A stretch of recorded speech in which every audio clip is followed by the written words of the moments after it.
Parashat Vayishlach, 5th of December 2025.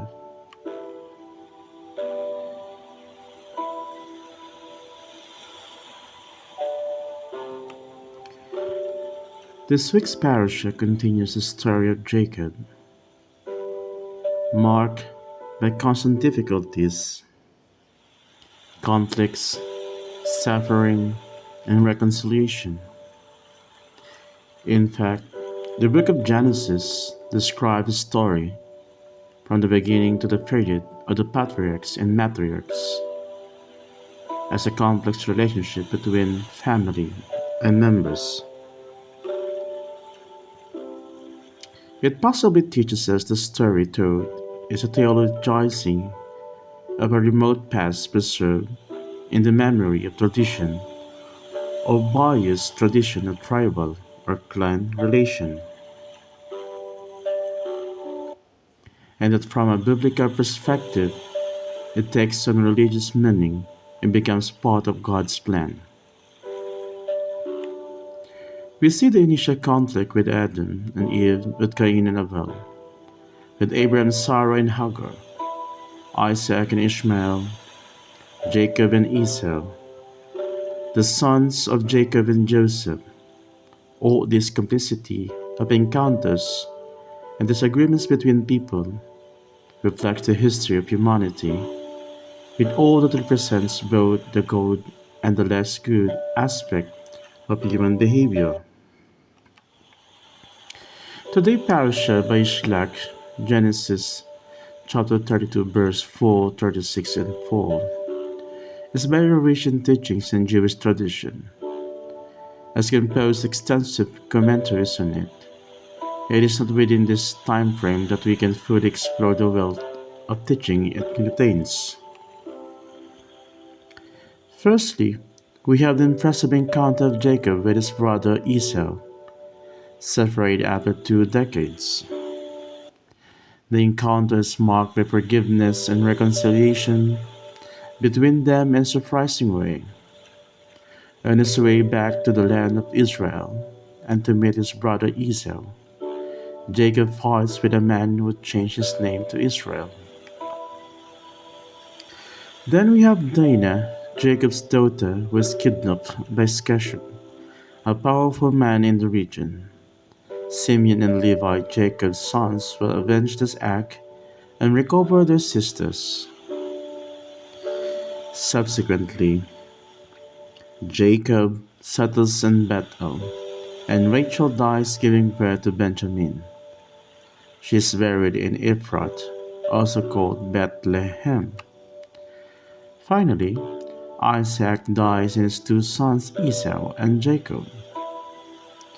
Now reconciled bury their father in Hebron alongside his parents. In conclusion, Esau settles in the mountains of Seir, and the text presents a list of Esau's sons and lineage.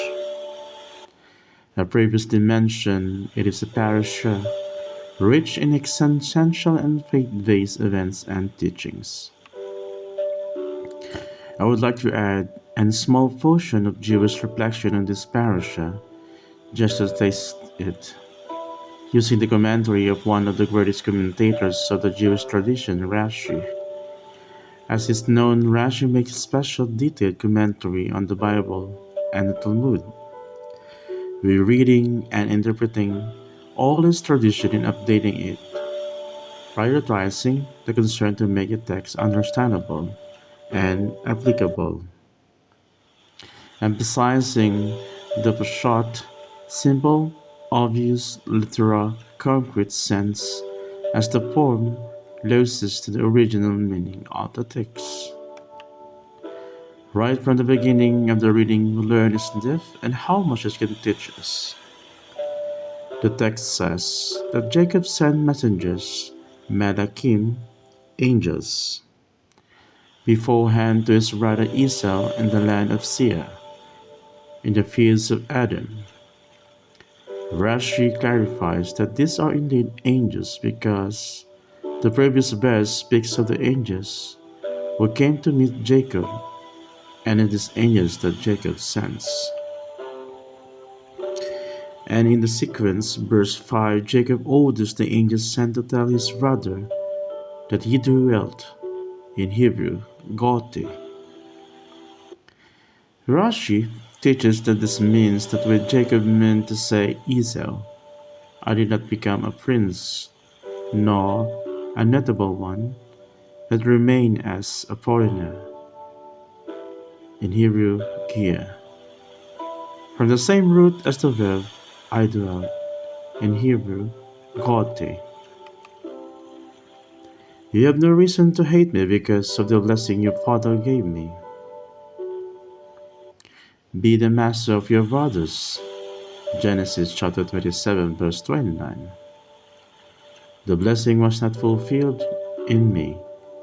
Another explanation says Rashi, I count the letters of the word God did, I live, and I get a total of 613.